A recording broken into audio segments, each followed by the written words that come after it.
Things you should know before you come to Bali. Watch the full video. Hi guys, welcome to our Bali series day 1. That's our pretty villa in Ubud. The name is Secret Villa and it is in the secret place as well. It's so greenery. Look at this pretty and it's so peace and silent. You can hear a little bit bird sound over here. अनि हामी बिहान उठेर ready भएर मजाले मैले fit check गरेँ अनि त्यसपछि हामी अलरेडी कार बुक गरेको थियौं अनि त्यसपछि हामीलाई लिन आउनु भएको थियो कार ड्राइभर दाइले he is our driver and he is so sweet. Then we exchange our money and when you exchange money you need to be careful and count properly. अनि यो फर्स्ट डे नै हामीले swing activities गर्न गयौं अनि it's so good अनि यो कोई फिश मेरो यस्तो बकेट लिस्ट थियो.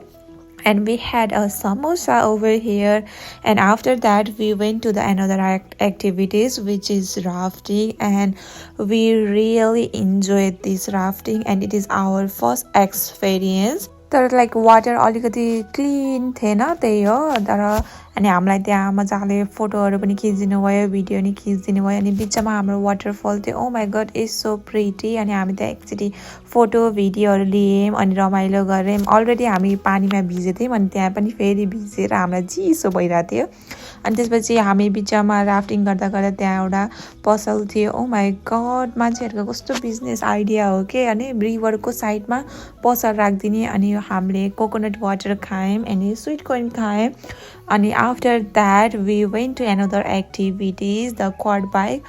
Oh my god हामी already tired भइसकेको थियौं राफ्टिङ स्विङ अनि अलरेडी अब क्वाड बाइक अनि मान्छेहरु ओ माय गॉड कस्तो राम्रो के नि त्यो खेतहरुमा बाटो बनाइदिएर अनि त्यहाँ मान्छेको बिजनेस आइडिया त खतरा लाग्यो के मलाई तर जहाँ पनि सानो बाटो ह त्यही पनि त्यहाँ गर्न मिल्ने सबै गर्न मिल्ने अनि यति धेरै टाइमसम्म के हामीले त्यो क्वाड बाइक हामीलाई चलाउँदा थकै लागिसकेको थियो अनि after that we went to villa अनि हामी फ्रेश अप भएर क्लब गयौं oh my God it's so busy club and the view is so beautiful अनि हामी त्यहाँ क्लब गरेर थाहा भयो कि यहाँ त स्विङहरु पनि अरु एक्टिभिटीजहरु पनि हुने रहेछ अनि त्यसपछि हामी त्यहाँ अलिअलि फोटो खिच्यौं रमाइलो गर्यौं स्विमिङ गर्यौं अनि ड्रिंक्स खायौं अनि त्यसपछि हामी भिला आएर अनि यसरी स्विमिङ गर्यौं thank you for watching my video